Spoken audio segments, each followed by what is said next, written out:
These are some everyday examples of MEMS technology at work. As you can see, MEMS are already ubiquitous in everyday life. But what exactly are MEMS? MEMS stand for Micro Electromechanical Systems. Think miniature machines that function similarly to any large mechanical device, like a windmill or an automatic gate in a driveway. Unlike traditional machines which use many forms of energy, MEMS exclusively utilize electricity for power. But the main difference is that they're truly tiny, ranging in size from less than the width of a human hair to the blunt tip of a pencil. In fact, MEMS are so small that can even be implanted into living insects. Earlier you saw devices that use MEMS to enhance their features. Some of the most common MEMS used in everyday devices are miniature accelerometers. MEMS are also found in digital cameras, mobile phones, and car airbags, just to name a few. The core of the MEMS accelerometer is a central mass that moves in response to a vehicle's acceleration. This inertial mass is mounted on a hinge or spring that limits its movement and returns it to a central position when at rest. Sensitive electrical sensors in the chip read the mass's movement and relay this data to a connected microprocessor. The microprocessor monitors the state of the accelerometer at rest and in motion. In a collision, there is a sudden change in acceleration. When this change reaches an unsafe level, the airbags are deployed. The entire process takes only a fraction of a second and has saved millions of lives. Gyroscopes are also a commonly used type of MEMS, most notably appearing in the new iPhone 4.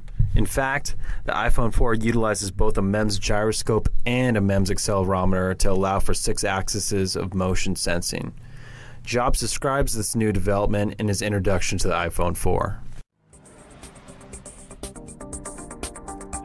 Number 4, we've got another really cool piece of hardware.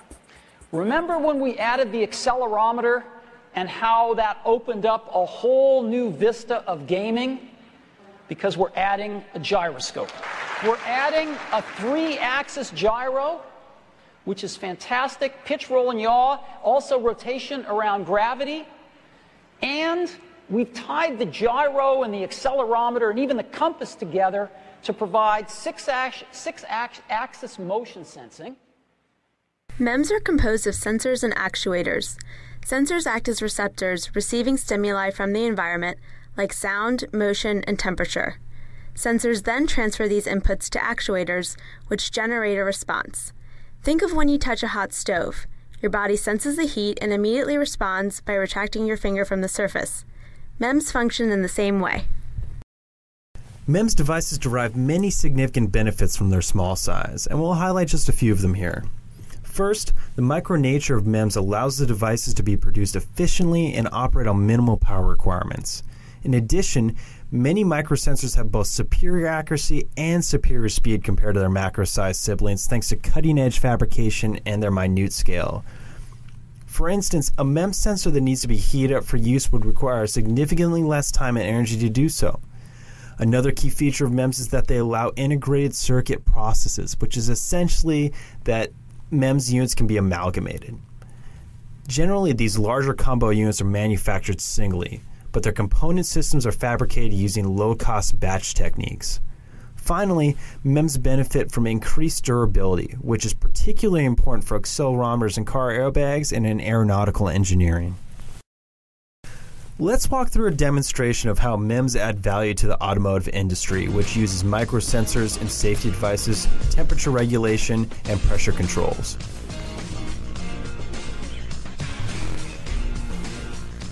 A vehicle's electronic stability control system uses an accelerometer, gyroscope, and steering angle sensor. These MEMS devices will take over control of the vehicle when a driver's intention and the vehicle's actual motion don't match. Now, as of 2008, all cars, minivans, trucks, and SUVs are required to have tire pressure sensors that warn the driver of underinflated tires within 20 minutes of detection. MEMS makes complying with this regulation cheap and efficient for car manufacturers.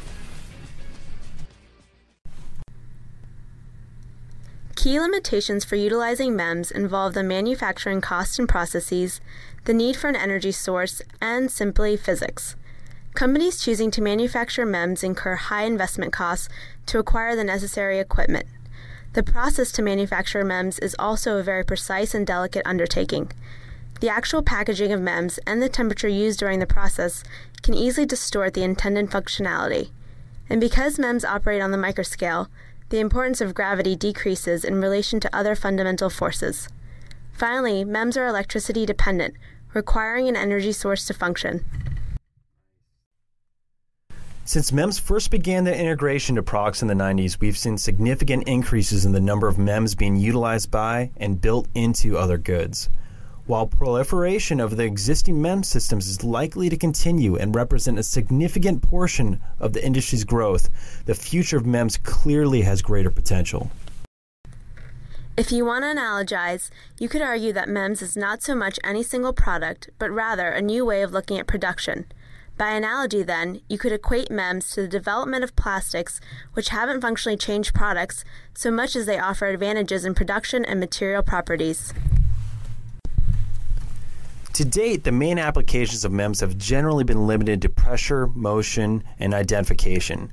As we've already seen, these conventional MEMS rolls are utilized in everything from cars to game controllers to mobile phones. Just as the plastics industry saw its integration into virtually every kind of consumable, conventional MEMS sensors have the potential to offer low-cost advantages to just about every product on the shelf.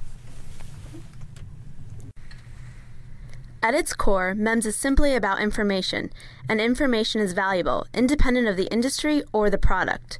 Imagine a toothbrush that could tell you when you're brushing too hard, or a signal that could alert your doctor when you're having a heart attack.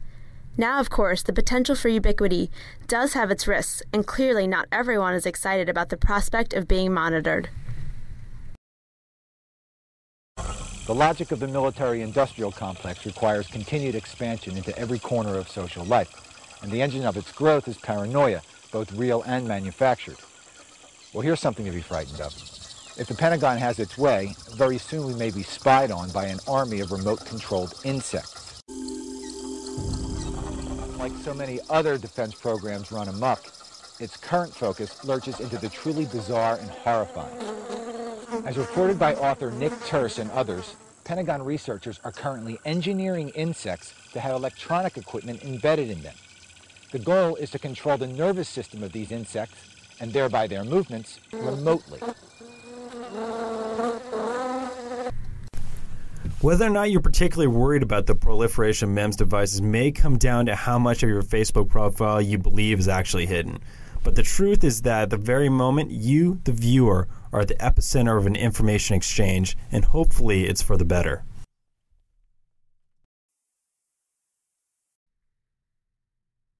MEMS are also poised for significant growth in the areas of microfluidics and display technology. While you might not yet be able to swallow a MEMS that will replace your yearly checkup with a doctor, other lab-on-a-chip uses are just around the corner.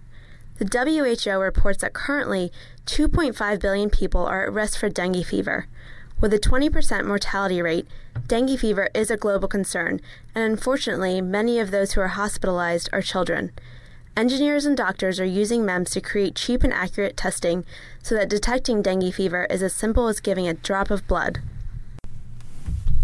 Despite the impressive goals that the industry has set for itself, everything we've talked about up until this point is going to be a reality within the next 10 years. But what about the next 50 years, or the next 100 years?